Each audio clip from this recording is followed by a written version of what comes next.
Breaking news आहे नाज़िन असां share करे रहिया आहियूं। शहदाद कोट भरिसां कार खाई में किरी पई, पीउ ऐं पुट फौत थी विया। अफ़सोसनाक ख़बर सां शेयर कयूं पिया। दंग लाड़े वटि कार ड्राइवर जे कंट्रोल मां निकिरी खाई में किरी पई। कार में सवार अफ़ज़ल कुरैशी ऐं ज़ुहैब कुरैशी फौत थी विया। अफ़सोसनाक ख़बर सां शेयर कयूं पिया। शहदाद कोट भरिसां कार खाई में किरी पई आहे। हादसे में पीउ पुट फौत थी विया। दंग लाड़े वटि कार ड्राइवर जे कंट्रोल मां निकिरी करे खाई में किरी पई। कार में सवार अफ़ज़ल कुरैशी ऐं ज़ुहैब कुरैशी फौत थी विया। ब्रेकिंग न्यूज़ असां शेयर करे रहिया आहियूं। शहदाद कोट भरिसां कार खाई में किरी पई, पीउ ऐं पुट फौत थी विया। दंग लाड़े वटि कार ड्राइवर जे कंट्रोल मां खाई में किरी पई आहे। कार में सवार अफ़ज़ल कुरैशी ऐं ज़ुहैब कुरैशी फौत थी विया आहिनि।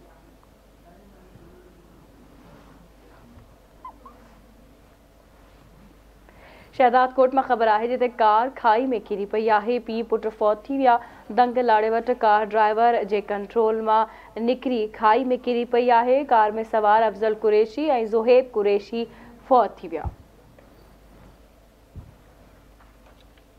तफ़सील मालूम कंदासीं आवाज़ न्यूज़ जे रिपोर्टर शाहिद एवान खां। जी शाहिद, कहिड़ा तफ़सील आहिनि हादसे जे हवाले सां आगाह कजो।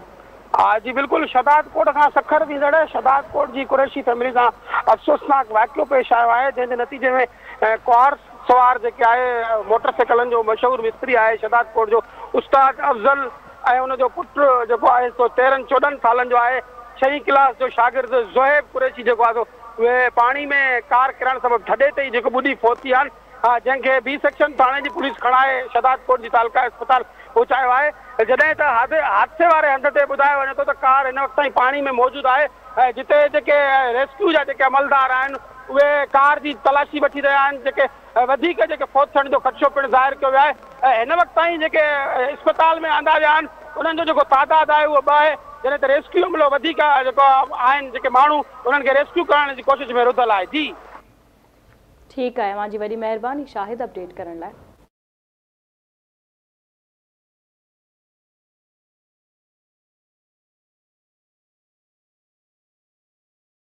ख़बर है जिथे कार खाई में किरी पई, पीउ पुट फौत थी विया। दंग लाड़े वटि कार ड्राइवर जे कंट्रोल मां निकिरी खाई में किरी पई। कार में सवार अफ़ज़ल कुरैशी ऐं ज़ुहैब कुरैशी फौत थी विया। अफ़सोसनाक ख़बर सां शेयर कयूं पिया। शहदाद कोट भरिसां कार खाई में किरी पई, पीउ पुट फौत थी विया आहिनि। दंग लाड़े वटि कार ड्राइवर जे कंट्रोल मां निकिरी खाई में किरी पई। कार में सवार अफ़ज़ल कुरैशी ऐं ज़ुहैब कुरैशी फौत थी विया।